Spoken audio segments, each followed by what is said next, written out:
After being stuck in the airport for 16 plus hours, then having a long plane ride over to Burkina Faso, Africa on a mission trip, our team was so excited to be able to see the red sand out the window. Once we landed and arrived at our location where we were staying, it was so nice to see all the children that were waiting outside with big smiles on their faces, just so excited for us to be there. We were over in Burkina for 16 days, and while we were there, we experienced and saw the culture of the Burkina versus America here. While I was there, I saw just how lucky we Americans are. Americans take a lot for granted. We tend to complain about a lot of things, such as if our power goes out for a couple hours, or if we go to a shopping mall and they don't have our right size jeans that we want. But the people from Burkina, they almost never complain. They have a very different life situation than we have. They almost never know where their next meal is going to come from, or even if they're going to make it throughout that day. But they always have a smile on their face and they always have hope. So one of the first things that we're going to talk about is one of life's basic necessities: water.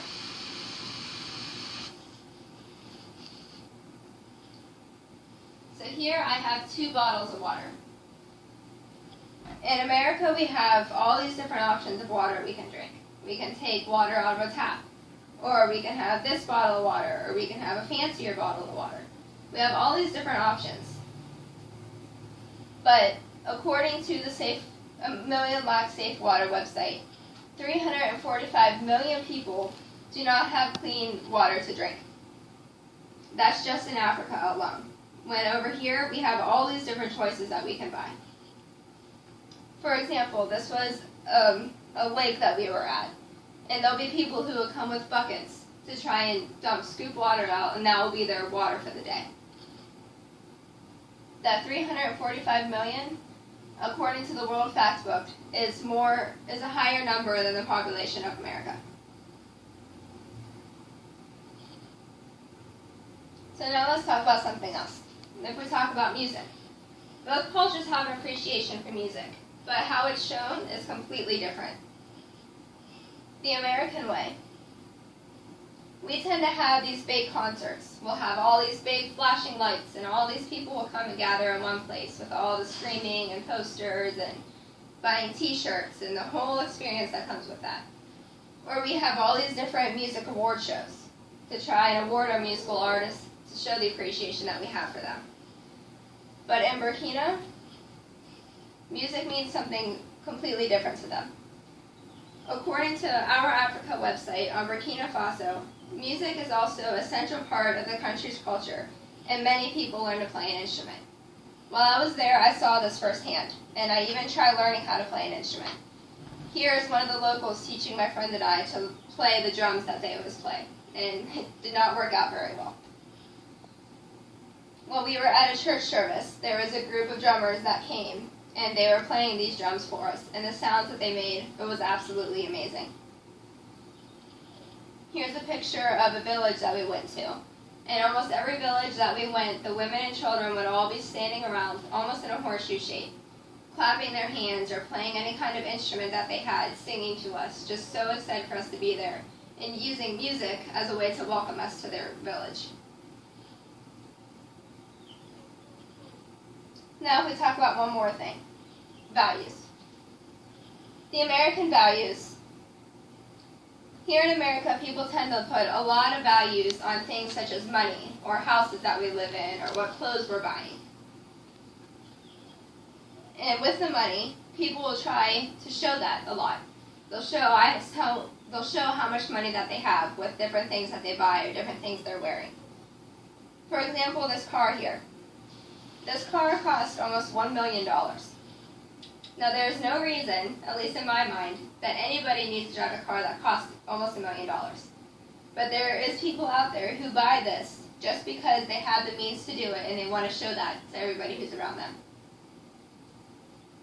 But in Burkina, their values are completely different. In Burkina, they never know how much longer they're going to be able to live. They don't know when their next meal is going to come from, or they don't even know if the children that they just gave birth to, if they're going to be able to survive. But they always have hope no matter what. They can have all this different stuff, all the AIDS, malaria, different diseases that they have to deal with every single day that we don't experience that much in America. But here they always had hope. They always have a smile on their face almost every time we would see them. This quote is talking about a sacred fish that they had, and this is also according to the Sacred Fish website. This fish, they call them fetches. They'll go to this river and they'll feed them any chickens, bread, anything that they have as a way to try and provide a meal for them. They believe if they give their sacrifices to this type of fish, that they'll be able, the fish will bless them in a sense and be able to provide a meal for them. And also with the values.